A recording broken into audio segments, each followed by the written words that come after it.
Vision Plus TV, l'excellence et la rapidité.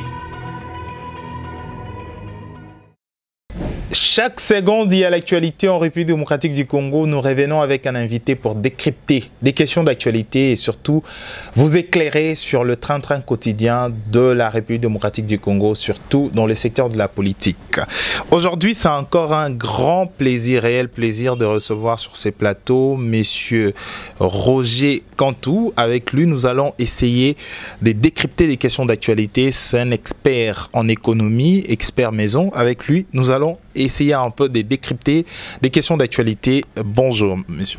Bonjour, Raphaël. Ça fait un bon moment que nous avons échangé sur des questions d'actualité. Effectivement, aujourd'hui, c'est un plaisir pour moi de revoir encore Vision Plus. Et par là, je salue tous les auditeurs qui nous ont toujours suivis et soutenus dans leurs commentaires. Alors, la première question est de savoir aujourd'hui comment vous appréciez en fait la situation actuelle de la République démocratique du Congo, surtout dans les secteurs de la politique.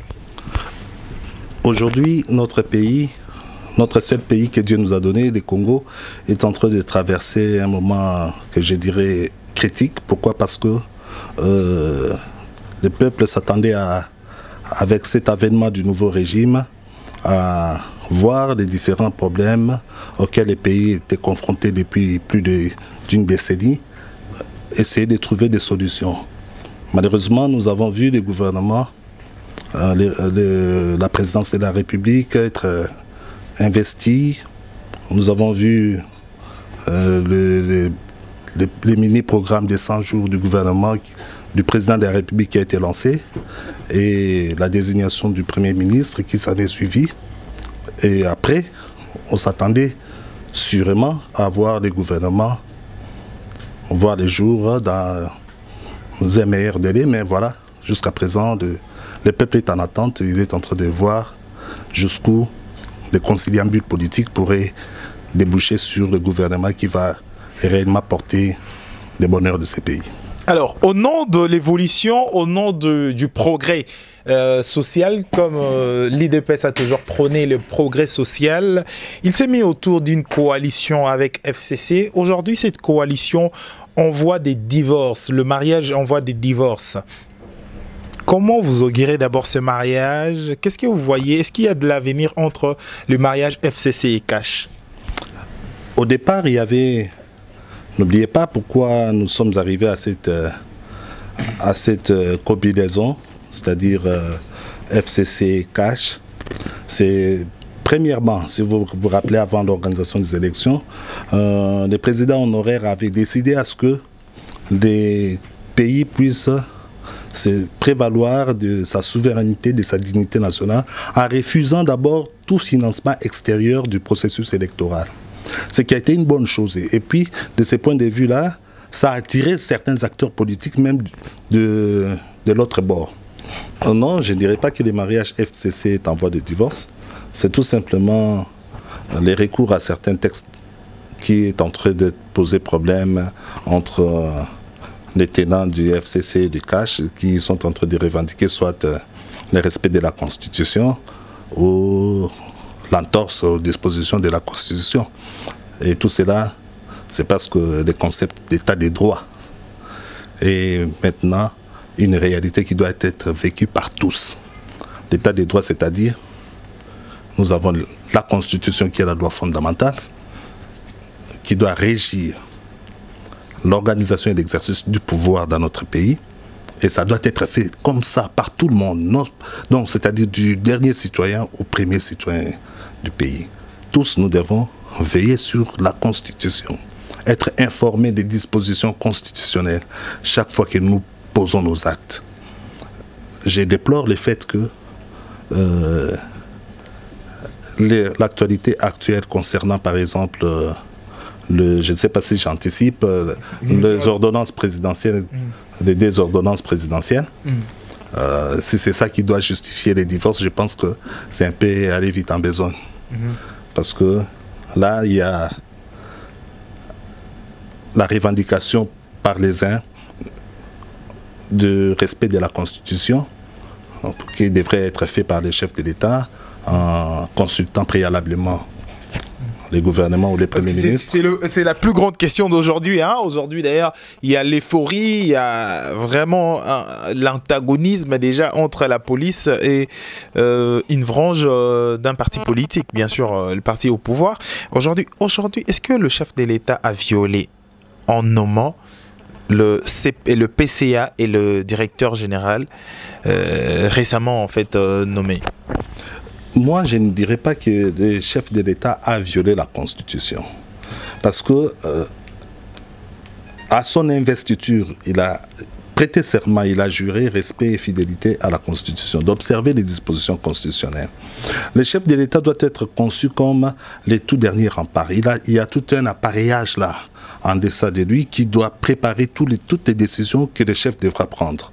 Si aujourd'hui, il y a couac par rapport à la décision que le chef de l'État a posée, là, il faut interroger les services compétents de la présidence de la République qui ont soumis cette décision-là à la sanction de notre chef de l'État parce qu'ils sont payés pour que le chef de l'État demeure dans la zone de confort, dans les décisions qu'il doit prendre. Ils ne sont pas payés pour faire des familiarités inutiles parce que le chef de l'État, c'est l'institution suprême, c'est la seule personne ici au Congo qui est à la fois une institution et une personne physique. Donc lorsqu'il pose des actes, il faudrait que ses conseillers, ceux qui sont dans sa cour, réfléchissent, tournent 1000 fois leur langue, réfléchissent, tournent 1000 fois leur esprit pour savoir est-ce que la décision que va prendre notre président, notre patron, notre chef, est-elle conforme à la Constitution? Aujourd'hui, les gens se disent, voilà, il n'a pas été consulté, le Premier ministre, il n'y a pas de contre-signe du Premier ministre, et si il n'en est pas le cas, là, il y aurait problème, objectivement parlant, parce que l'article 81 précise ces deux aspects-là clairement. Quand on dit les cas échéants, c'est-à-dire au cas où cela arrivait que le chef de l'État puisse nommer un mandataire d'une entreprise publique, il faudrait que cela puisse être fait par proposition du gouvernement réuni en Conseil des ministres. Encore là, les gens doivent savoir qu'il revient seulement au chef de l'État de convoquer le Conseil des ministres. Et chaque fois que le Premier ministre le fait, il le fait par délégation du pouvoir du chef de l'État. Non, on dit que Bruno Tshibala a contre-signé. S'il a contre-signé, c'est une bonne chose parce que là, c'est dans le cadre de la continuité de l'État. Quand il assume les affaires courantes et que le chef de l'État estime qu'il y a nécessité de procéder à la désignation de certains mandataires pour un cas précis. Dans ce cas-là, ça ne pose pas de problème. Mais ce qui fâche maintenant, c'est quoi? C'est de voir nos représentants, nos députés nationaux, soulever cette question, non pas avec objectivité, mais ils y mettent un peu de leur sentiment, de l'injure, traiter la symbolique de la nation comme étant une personne inconsciente. Là, c'est vraiment, de ma part, je trouve ça irresponsable de la part de ceux qui ont fait de telles déclarations. On ne peut pas dire ça à un chef d'État. Ça, c'est de l'outrager. Si le chef de l'État a pris une décision qui n'est pas conforme à la Constitution, la Cour constitutionnelle est là pour se saisir, même les procureurs, près la Cour constitutionnelle, peut se saisir de ces cas-là, examiner la question, et si il est avéré que la décision n'a pas respecté l'esprit de la loi, on vous demandera à ce qu'on puisse reporter cette décision-là. Et si, admettons que la Cour constitutionnelle se saisissait de ces cas-là et qu'on demandait au chef de l'État de reporter la décision, ce qui est un acte tout à fait normatif, c'est normal. Donc, dans la vie des institutions, on peut prendre une décision et qu'une instance supérieure puisse pouvoir la surseoir ou demander qu'on puisse revoir la décision. Et à ce moment-là, c'est lui qui aura outragé les chefs de l'État. Sera dispensé de la violation de la loi. Non, lui, il ne sera pas dispensé. Lui, il risquera même peut-être d'être invalidé. Vous savez pourquoi? Parce qu'il a il est tombé sur le fait de la loi pénale. C'est-à-dire l'outrage au chef de l'État est sanctionné pénalement. Et de ce point de vue-là, moi, j'ai souhaité, parce que je ne vois pas la nécessité. Il a une immunité parlementaire. Est-ce qu'il faudra la présidente de l'Assemblée nationale de lever et puis l'envoyer en justice déjà pour l'outrage au chef de l'État? Ça pouvait être fait. Mais si ça ne se fait pas, le procureur général près la Cour constitutionnelle, de qui dépendent l'Assemblée des différents députés et des chefs de l'État, peut se saisir d'office de cette question-là. Malgré l'immunité? Monsieur, l'immunité du chef d'un député n'est pas, c'est-à-dire la garantie ou l'assurance vie à toute violation de la loi. Non. L'immunité, c'est juste une prérogative qui leur est accordée en tant que représentants du peuple. C'est-à-dire qu'ils ne doivent pas être pourchassés comme des mortels. Ils ne doivent pas être, ils doivent quand même bénéficier d'une certaine sécurité juridique dans les actes qu'ils posent. S'ils ont violé la loi, avant de les interpeller, il faudrait qu'on puisse leur relever de cette protection juridique que la loi leur a conférée, parce que l'immunité là, ce n'est pas automatique, c'est par rapport à la loi. C'est la loi qui a dit qu'ils sont porteurs d'une immunité. Mais s'ils violent la loi, la même loi va obliger les procureurs de solliciter la levée de leur immunité. Et à ce point de vue-là, si les procureurs sollicitent la levée de l'immunité de ces députés-là et que nos amis au niveau de l'Assemblée nationale se disent non, nous sommes majoritaires, nous bloquons, on ne va pas lever cette immunité, et que le chef de l'État, qui est le garant du bon fonctionnement des institutions, se trouve outragé, alors il va prendre la décision en tant que garant de la nation. Décision de dissoudre ou décision d'invalider tout simplement un député élu par suffrage d'un peuple? En fait. Non, c'est que les gens doivent comprendre la loi. La loi, c'est ça qui fait la beauté de la démocratie. Il n'y a aucune institution qui n'est pas, qui dans l'exercice de ses fonctions, n'a pas les verrous de la loi devant lui. Il y a toujours une barrière de la loi pour tout le monde, pour le chef de l'État, pour l'Assemblée nationale. Personne ne peut agir vraiment, comme naviguer à vue pour dire que non, moi, la loi ne peut pas m'arrêter. Le chef de l'État peut consulter les présidents de deux chambres et décider. Il les consulte, il les appelle, venez, je vais parler avec vous. Moi, je pense que ces messieurs-là est allé outre ses prérogatives. Mais vous avez refusé d'élever son immunité. Moi, j'estime que vous avez empêché à la Cour constitutionnelle de faire son travail parce qu'ils ont sollicité la levée de l'immunité. Vous ne l'avez pas fait. De ce fait, j'ai dissous cette assemblée-là. Est-ce que c'est facile? Alors, avant d'abord, personnellement, est-ce que vous pensez, selon vous, que ces cas doivent vraiment être un cas exemplaire, qui doit vraiment, comment dirais-je, vraiment, ça doit être un cas où tout le monde doit se référer pour enfin respecter le chef de l'État et pour ne pas, pour la première fois en fait depuis plus de 20 ans en fait dans notre pays, il n'y a jamais eu l'outrage au chef de l'État en pleine plénière en fait. Est-ce qu'aujourd'hui ces cas doivent vraiment être un cas plutôt exemplaire et déférer la personne devant la justice ou les instances juridiques? Oui, tout dépend de la position du chef de l'État parce que lui, la loi lui confère aussi la possibilité de gracier quelqu'un, d'abandonner une poursuite, de réduire une peine. Donc tout dépend de lui. Et voyant l'homme dans ses actes, ce n'est pas quelqu'un qui est rancunier. D'ailleurs, il a ouvert une porte à tout le monde de s'exprimer librement sans pour autant être arrêté. Mais cela doit nous interpeller tous, interpeller les députés, interpeller les services de la présidence, qu'il y a une constitution. Et lorsqu'on veut poser des actes, réfléchissons bien, regardons bien ce que dit la Constitution.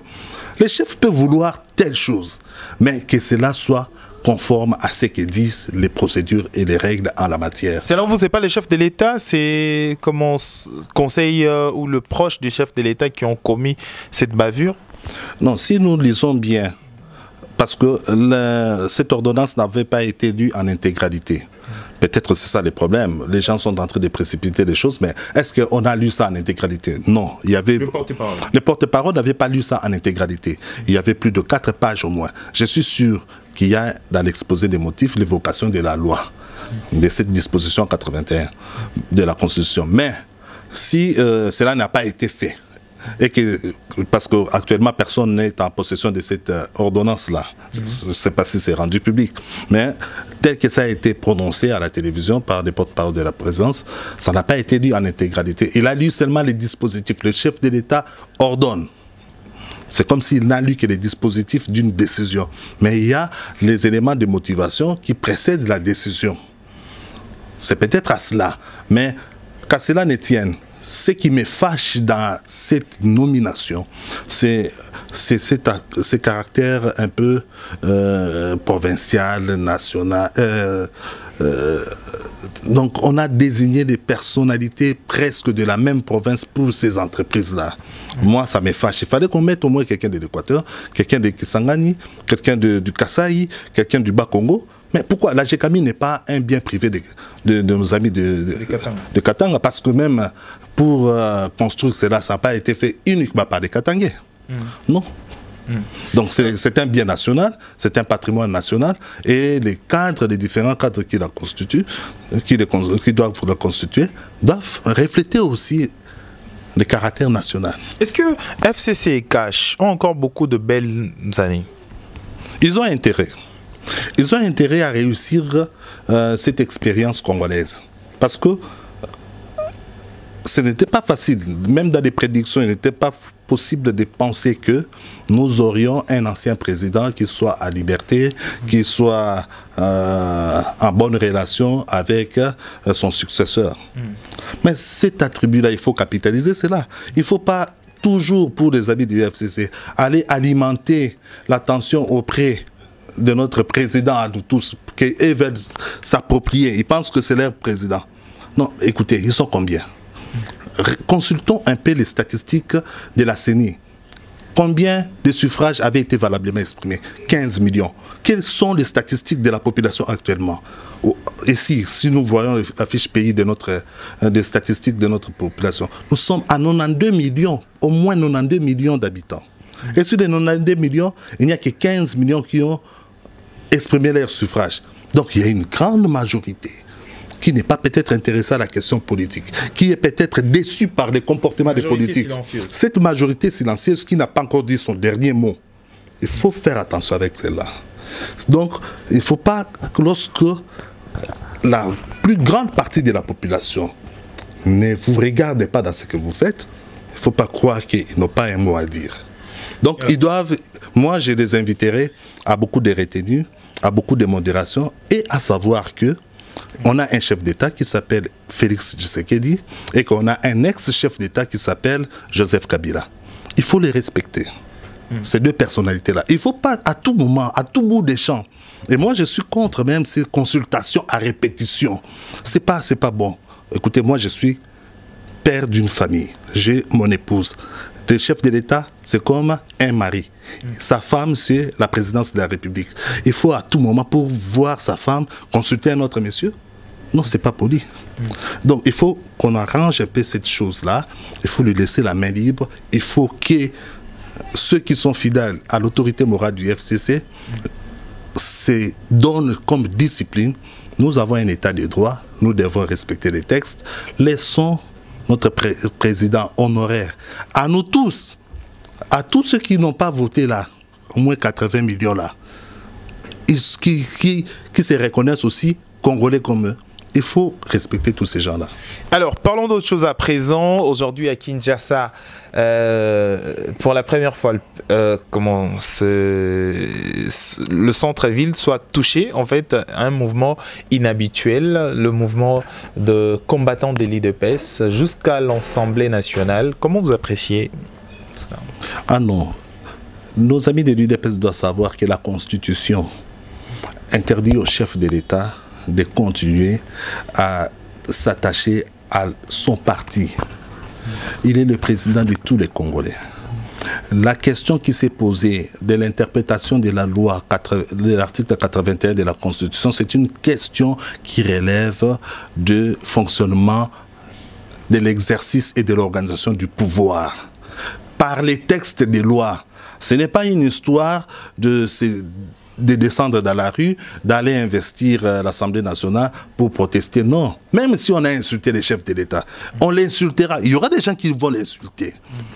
Il y aura des gens qui continueront à l'insulter. Normalement, en démocratie. Oui, on l'insulte. Moi, il y a même un monsieur qui m'a étonné. Lui, il s'est réveillé le matin. Il est en Europe, là-bas. Je ne sais pas si c'est pour justifier son état de réfugié. Il a commencé du début à la fin à insulter les chefs de l'État. Vous le connaissez peut-être, M. Boketchula. Bon, il a insulté les chefs de l'État du début à la fin. c'est son droit, il est libre de les faire. Mais s'il arrivait au pays, la loi aussi est libre de l'interpeller. Vous voyez? Donc dans tout cela, les amis de l'UDPS doivent savoir que ça ne vaut pas la peine au moment où le chef de l'État fait partie des institutions, qu'on puisse descendre dans la rue comme si personne n'avait le droit de dire quelque chose au chef de l'État. En démocratie, l'État des droits, c'est ça. L'état des droits, c'est-à-dire la libre expression. Laissez à tout le monde de s'exprimer. Si ces messieurs-là, les députés-là, ont outragé le chef de l'État, faites un mémo au niveau de la Cour constitutionnelle pour qu'ils soient interpellés. C'est plus facile, c'est plus correct, c'est plus propre que de descendre dans la rue comme si vous êtes dans l'opposition. Et que diront ceux qui sont dans l'opposition? Ceux qui contextent les mariages FCC cash là, qui sont en train de vouloir s'afficher aussi comme une opposition républicaine. Ils veulent donner maintenant. Ils ne voient pas que là, ils ont donné la matière aux autres pour dire, voilà, il y a un problème dans ces ménages-là. Alors, nous sommes presque à la fin de notre édition. Aujourd'hui, comment vous trouvez d'abord 5 mois déjà depuis qu'il est président de la République? Comment? Est-ce qu'il y a évolution? Qu'est-ce qu'il y a de nouveau? Est-ce qu'il y a une lueur positive?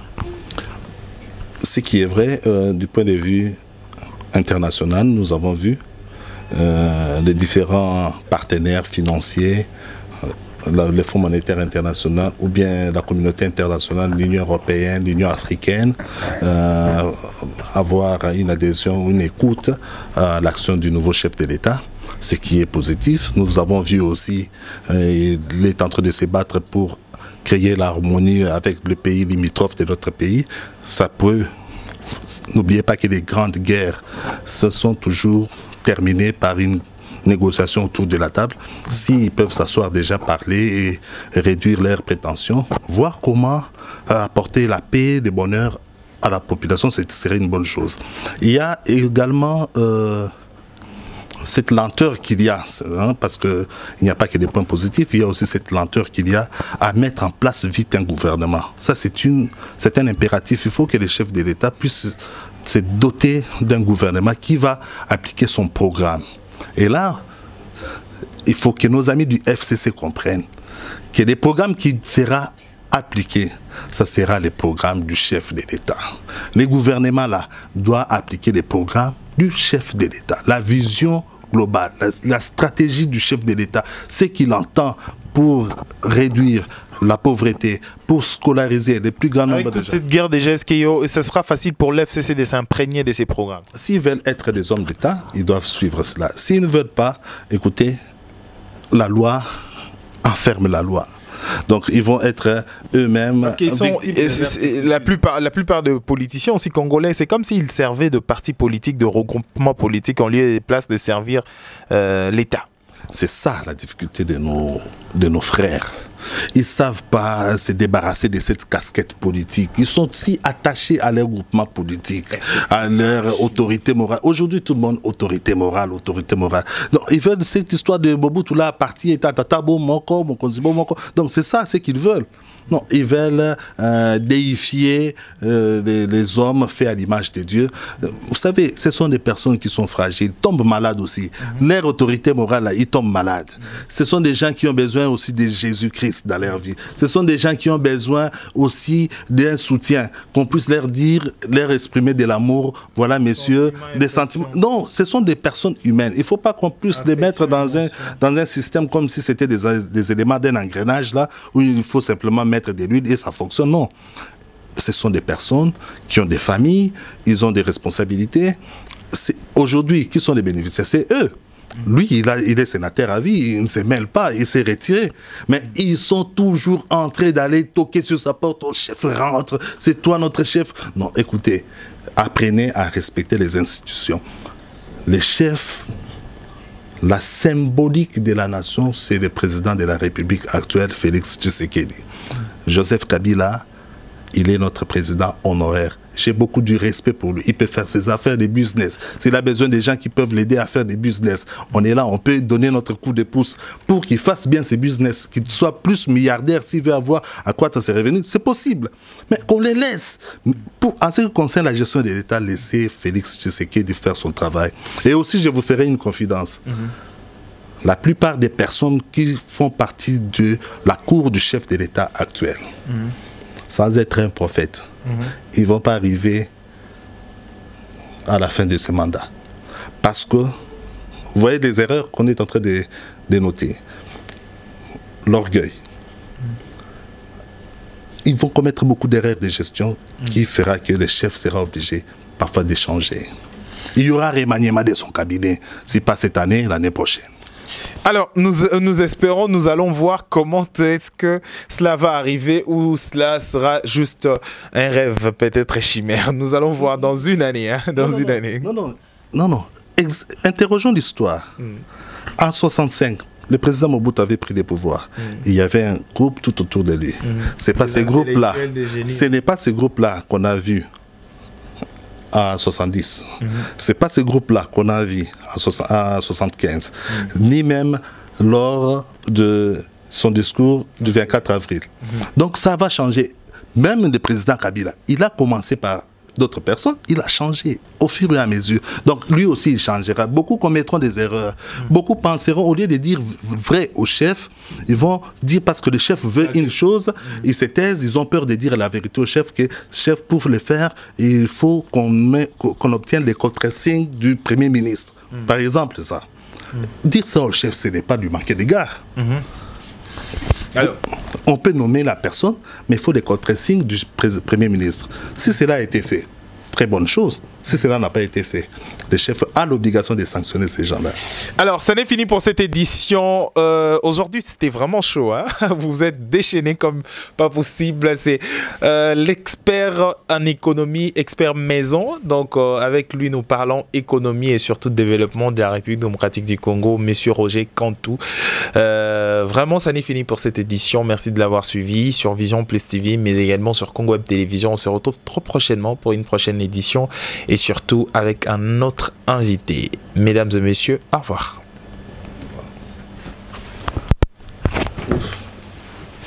Aujourd'hui, c'était chaud.